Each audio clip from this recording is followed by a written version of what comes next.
What's up guys, Everything Apple Pro here, and in this video I wanted to talk about the iPhone 6 and iPhone 6 Plus. These are two new products we have never seen before in the terms of size. I mean 4.7 and 5.5 inches, that's a big step up from the original iPhone 3.5 inch display, and of course there's a reason for it. Apple wants to share market share with Android, bring users over, so it's totally understandable. However, for people that want to buy these products, you're going to be deciding, should I buy the iPhone 6 or the iPhone 6 Plus? So in this video, I want to share with you guys everything that's different between these two models, which one you should buy, and why. You know, what was really interesting to me is that Apple actually never addressed us as to why they are releasing bigger phones. And everybody really knows it's because Android is beating on the back door. You know, they're releasing new products, they're dominating that part of the market share, so Apple wants in and they want some of that as well. Now with these larger iPhones, we're going to be seeing a lot of Android users come in and start using iPhone. For a lot of these people, if you're watching, you may have never even used iPhone before. It's a new experience to you, and you know, it is a unique experience. But in this video, hopefully, I can go ahead and settle some of your doubts, give you an idea of what you're expecting with the new iPhone 6 and iPhone 6 Plus. Now, of course, once you do pick up the iPhone 6 or iPhone 6 Plus, you'll notice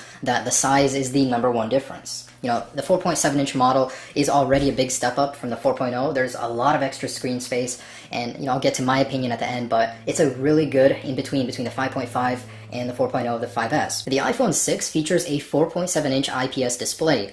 Now, in order to make up for the extra real estate, Apple did have to cram in more pixels there. So we're going to be seeing a bump up in resolution to 1334 by 750 pixels. You know, that's nothing special. It has a 326 pixel density, which keeps it at Retina spec. Now the iPhone 6 Plus has a high resolution. It's at 1920 by 1080. Of course, it has a larger display. And a 1080p display nowadays isn't anything special. Most smartphones on the market have this resolution already.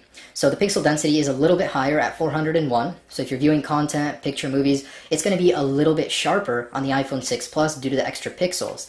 Now, aside from that, there's really no difference in displays. Contrast ratio is almost entirely the same, and other than the actual size and pixel density, there's not much different. It's a matter of personal preference whether or not you want a larger display, like an iPad mini, or just a standard iPhone 6 display. It was rumored that the display would be covered in sapphire or built with a sapphire crystal glass, but unfortunately, no one has been able to confirm that, and Apple didn't address that at all in the event. So I think we're just looking at a Gorilla Glass coating. So the iPhone 6, with its larger, gargantuan 5.5-inch display, is going to create a problem, and that's one-handed use. Fortunately, Apple looked into it, and they created a software solution. And in no way is this new. It's been on Android for a while, but Apple's version is that you touch the Touch ID sensor twice, and the whole screen is going to scale down halfway. Now right here, you're going to be able to use it with one-handed operation, which is cool. You know, it's neat. You don't have to go out of your way to press something on the screen. You just double tap a button that's already there, and boom, you can use it with one hand. So if you're looking to buy the iPhone 6 Plus, take into account it's a pretty big phone. You know, it's going to be harder to store, harder to carry with you. Take all of that into account, but if you absolutely need it, I bet it's going to be an amazing phone. The #1 feature that the iPhone 6 Plus has over the iPhone 6 is in its camera. Apple decided to put real optical image stabilization inside of the iPhone 6 Plus camera. Now what this means is when you're recording video, you're not going to get any sort of shake. It's going to be very fluid, very smooth. So what the iPhone 5S does and the iPhone 6 will do is use digital image stabilization. It's not going to have an actual little motor in there, stabilizing the camera, but it still does a good job. I have no complaints for the 5S. I could just imagine that the iPhone 6 Plus will do it so much better, and I can't wait to test out the difference in real-world use. So the iPhone 6 Plus camera is definitely a better upgrade than the iPhone 6. Optical image stabilization is a great feature.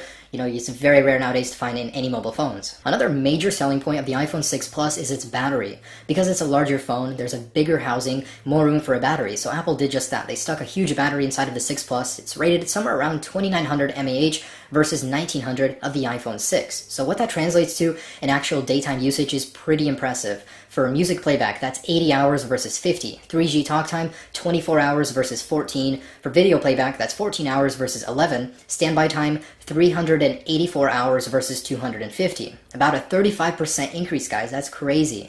So for that extra $100 you're going to be spending for the 6 Plus, you're going to be getting a larger battery, larger display, and a better camera. And there are a few other differences. So the iPhone 6 Plus, it has some pretty clear advantages over the iPhone 6. A better camera with image stabilization, it has a larger display, a little bit sharper, and the battery life is much better. Also, it does have optimized software for it, in order to compensate for the larger display and one-handed usage. Also, I forgot to mention, when you turn to the side, you'll be able to use a lot of the applications like you would as an iPad. The screen will be split usually, you'll be able to see a lot more on the display because it is larger.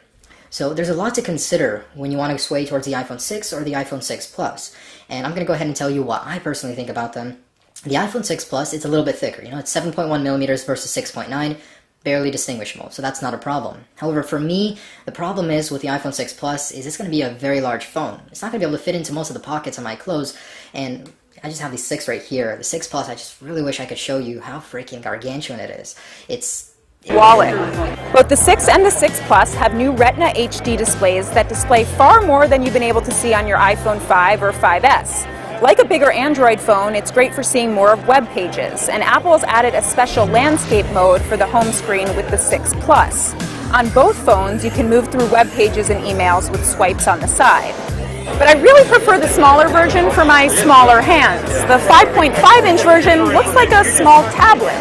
Both the new phones have 8-megapixel cameras with new sensors inside, and they have a new and faster A8 processor. But the biggest game changer in here might be the NFC chip, which is trying to kill my humongous wallet.